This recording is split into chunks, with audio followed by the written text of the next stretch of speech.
What's going on, everybody? This is an episode from the No Gimmicks Needed Wrestling podcast. Do you like podcasts and you want to see the full podcast?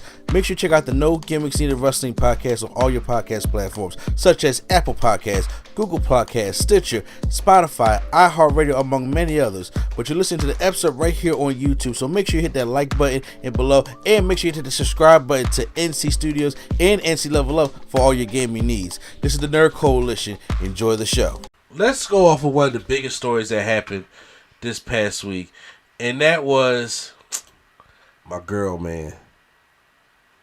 My girl, my sister, Samantha Irvin. Oh, yeah. She gave us there's an update about that today. I don't know if you saw it. Oh, no, I seen the update. And I ain't mad at her. I ain't mad at her either. Samantha Irvin, because so our pal Chubbs went to Raw on Monday because Raw was in Philly, right? I didn't go to Raw because, one, I was sick, and two, I was focused on other things, so I couldn't go to Raw. I couldn't get the money at the time anyway. So we got the news that day on Monday that Samantha Irvin was done with WWE, and I was like, oh, it's one of the things like, well, when she is calling out stuff in this, like by the end of the, we get a thank you Samantha chant, and she goes on. No, hard stop. She was done Monday, as in I'm not gonna be working Raw. Mm-hmm. And I'm like, yo, what the fuck is happening? I was distraught because I thought Samantha was one of the best, and the hate that she got while she was doing it, I didn't think it was appreciated. And then on Monday, Lillian Garcia came back, who is another GOAT in the in the announcing category. And I was like, oh, so they must have knew this was already happening. And automatically, online, everybody started getting on Samantha Irvin saying, oh my God, you gonna go to AEW with Pogo Stick? You gonna go over there with Ricochet? Have fun announcing to nobody in the crowd. It's like, there was some really toxic shit on social media about this lady leaving. And what's funny to me, Q, is that I'm sorry, y'all. I'm trying to cough in the mic because that's just very, very rude. But y'all gotta bear with me. Yeah, y'all bear with me. I'm still fighting this cold off. What bothers me is y'all was saying all this toxic stuff about her leaving and possibly going to AEW, even though that's not what she said at all. But yet, when she was here and she was doing all the special kind of announcing and she was like one of the best and everybody was liking her, then all of a sudden, y'all was just like, well, you know what? She ain't as good as Lillian Garcia. Or we wish she had Lillian back, or she's overrated. Like, y'all was talking some mad shit about her, while she was here. Now she going, and now all of a sudden, y'all want to jump on her even more for possibly even going to AEW. And I'm like, y'all just want to hate on the sister. That's all that was. Because Samantha Irvin, she is talented, okay? Talented. I seen her at Wale Mania. And right now, after what happened, I'm glad I did. Mm-hmm. And that beautiful, talented woman, I was like, man, look, her and Alicia Tyler, hey, I'm all for them. I'm all for my sister and stuff like that. But I was hurt. I was like, I did not want Samantha Irvin going. And at the time when I heard the news, I was just like, yo, man, she really about to go follow Ricochet. And even my wife was just like, don't let Dick define your money. I'm about to say, because I know they're taking care of her at WWE. I know they love her at WWE. What's going on? Like, before we got the news that dropped today when we're recording this, on Monday, I was really like, yo, why is this even happening? So before we get into what she released today, how did you feel about that, Q? When, I felt the streets lost a good one. I'm like, damn, son. Like, because she wasn't there that long, but she was there long enough to be like one of the best announcers in the game. Like, I'm like, dog, the streets lost one, bro. Golly. Is it? She had a flavor to her, and she had the personality to her. But like not even that. Like Samantha was like, if a fan somehow lied on their resume and got the job, like, because I feel like that's how any fan would be the way her announcing style was. I feel like any fan would try to put their own flavor to it because she was a fan first. Like she was a fan of the company first, and yeah, man, like we really lost a good one. Lost a real good one, and I was just like, man, because I was liking her on Raw, and I was liking her on, and I was like Alicia Tyler on SmackDown. I was liking where we was going.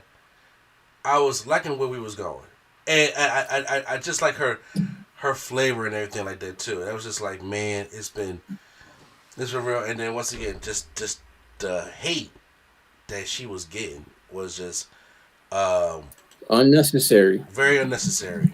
And I keep telling you know what's crazy? Shout out my guy C4 because I saw one of my tweets and he was like, "Yo, I thought she killed it at Mania. Like, why are everybody here?" And I'm just like, bro, like, ultimately, what it comes down to it is shit, girl, and like wrestling fans on the internet who be wrong constantly, by the way, don't like women in they boys club. Like, they don't like Alicia Taylor. She does it normally. She announces everybody normal. She doesn't put all the extra grease in it like Samantha do. They don't like that. They only like Jillian Hall because that's what they grew up with. And not for nothing, let's, call a spade. She white. I'm about to say, like, because her last name is Garcia. But anyway, yeah. They don't like women in a boys club, and if they gotta get a woman, they don't let it be a black woman. They don't like them. They don't like them. That's all it is. Especially because if it was a dude, they wouldn't care. I mean, yeah, when they got rid of I forgot Homeboy. I forgot what he was before Mike Rome got here. The guy before that. You know what I'm saying? It wasn't a big uproar. Shit. I see when he got fired because they would say he got fired unjustly. I forgot what that guy's name was. It'll come back to me at the worst. Ooh, Mike Rome? No. Mike Rome's there now. You talking about the one who used to the rated R superstar? No, that's Chim. No, I'm not talking about him. There was a guy before that got mad at. I forgot who the rapper's name was for using a soundbite of his in one of his songs, and he started talking out the side of his neck, and the WWE let him go, and I forgot what his name was. It's going to. I know it's gonna come back to me at the worst time, but I forgot. Greg Hamilton. Yeah. Met at West Side Gun. Yeah. And everybody thought he was fired. I mean, look, we know what the club is, and we end up, God do it the best. But then Samantha comes out today and says, like, this is the reason why I wanted to leave. And I'm actually gonna pull it up here because she drops the reason why she felt as though that she wanted to leave, and I was just like, you know what? I get it.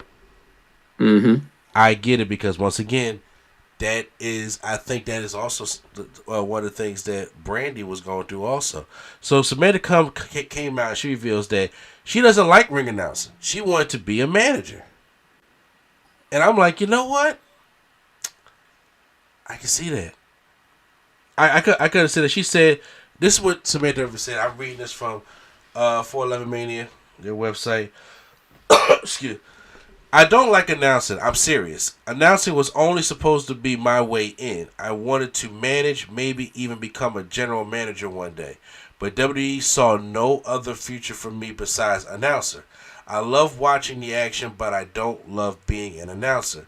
I love WWE, and I'm so proud and honored that I got to share all the moments with fellow fans with much love. Also, they wanted Rico to stay in the big leagues. I don't know why everyone pretended like he was always in great positions at WWE. She's right. This is the one thing, y'all. As much as it may be in people's feelings, and you may not like it, there is a point at a job, and right now, I can honestly see it being like, hey, Samantha was like, I want to actually try to be like a manager, and I may not take bumps like, I don't got to be a wrestler, but I at least want to try to be a manager and probably even try to manage Ricochet. Mm-hmm. Or do something. And then I do agree that they wasn't doing anything. And me personally, I am the kind of guy like I wanted Ricochet to stay in WWE because I felt as though when he goes to AEW, he's just going to be, there's about 5 to 6 other people on AEW that can do what Ricochet does. So it ain't special no more compared to what's like in WWE. So he'll just get lost in the shuffle, which he's kind of getting in now. So I felt as though that W can actually, but once again, they didn't take any chances with Ricochet, and I was just like, I can see why he left. And Samantha Irvin, who I know wanted to try to do music, but I could understand not liking to be a ring announcer, and she's like, I'm going to excel at the job that I'm given, but that's not what that's not my passion. Would anybody out there want to do it like it? You get a job because you need to make money to feed your family, or you need to make money to survive, right? Mm-hmm. But usually, when you get a job you like, it's called your career, and 9 times out of 10 people want to at least try to do work where they want to work or when they go to school, so that. But a job is a job. You're getting a job, and what you're supposed to do is excel at that job the best you can to get where you need to go. And that right there, at this moment, it's a job. She took the job to get what she was trying to go. And now when they was like, well, we really don't feel like that. Because I was like, y'all not even giving them a chance to do anything else. That's how I felt about Ricochet. I was like, honestly, y'all could, I thought they was going to probably just do an update of her business and put Ricochet in there and to turn him a heel. Something different. I would like to see that. But they didn't do that. Mm-hmm. I'm like, y'all could have did that. But y'all didn't do that. And that, it kind of bothered me. I'm like, hell, y'all could have brought Samantha Irvin into the storyline. Y'all could have look, now just imagine this cute, because once he got back on my Hurt Business soapbox, since Shelton is gone, but y'all still got Bobby there, y'all still had MVP there, Cedric he have fallen too much far down the ladder. He too far. Omos is gone. You said who? You said who's gone? Omos. I don't know where he at. Yeah. So I'm like, what? Well, I'm like, what they could have did was, I'm like, hell, y'all could have had MVP and Bobby Lashley get back together, try to recreate a new version of Her Business, because they tried to recruit Ricochet the first time, but they went with Cedric. You can go back to Ricochet, and wouldn't it be kind of weird if if MVP was to be able to persuade? Like, can you imagine Samantha Irvin doing one of her iconic calls, bringing Cody to the ring, or even Chelsea Green to the ring, stuff like that, and then on the side of your eye in the camera, all you see is MVP come through the crowd and give her a business card. You're like, yo, what the hell is that about? Right. Nobody ever comes to the announcer stuff like that. What the hell is that about? And it could have been just something different if that's what they're trying to bring to them. But sometimes you just plateau, and WWE just sees you in a regular spot. And I'm not saying Tony Khan don't see you in a regular spot, but I'm just saying that's what happened. And you know what? So now it looks like if she don't like announcing, she ain't going to AEW to announce. Or to be a ring announcer. She said she ain't going to AEW. No, ring They both said. I think she want to do her music, and hey, I got a record of her singing. She's pretty good at it. Oh yeah, she good at it. She look good doing it. So it sucks. Like, it sucks for me, who's a fan of her, that she's gone. And once again, I'm always going to root for my sisters to go out there and take over, this business and show what we can do. But live out your dream. Do what you want to do. And sometimes you don't have to just be at a job. It can always be a step to getting where you want to get to. It's as a fan of hers, it sucks to see her leave because I like what she did. And even now, it's like when you look back at it and she didn't even like ring announcing that long, it's like she's the effort to make it sound good. You dig me? Yeah. Like she still, gave her all. And just to know like she ain't like doing it kind of sucks. And I wish she got what she wanted. Excuse me. I wish she was able to, try something different, see what she would be like as a manager or something like, especially with the way creativity's been going. Y'all could have made it work somehow, So it sucks. However, I'm not one for keeping the black woman down. Exactly. Follow your dreams. Do what you want to do. You feel me? Ricochet, he got money. Y'all ain't broke. You feel me? Yeah, sure. He ain't looking championship material on AEW. That man has been on TV since he got there. You're right. Which is more than I could say about his time here at the last bit of his time, the tail end. That's what I'm looking for. The tail end of his time here at WWE. So, you know what I mean? Yeah. Do you? I had a joke. It was funny because like when she first announced she was leaving, I'm like, wow, like she still found a way to break the internet. And she ain't even like take her clothes off. Like it was crazy. She ain't show no ass or nothing. Still found a way to break the internet.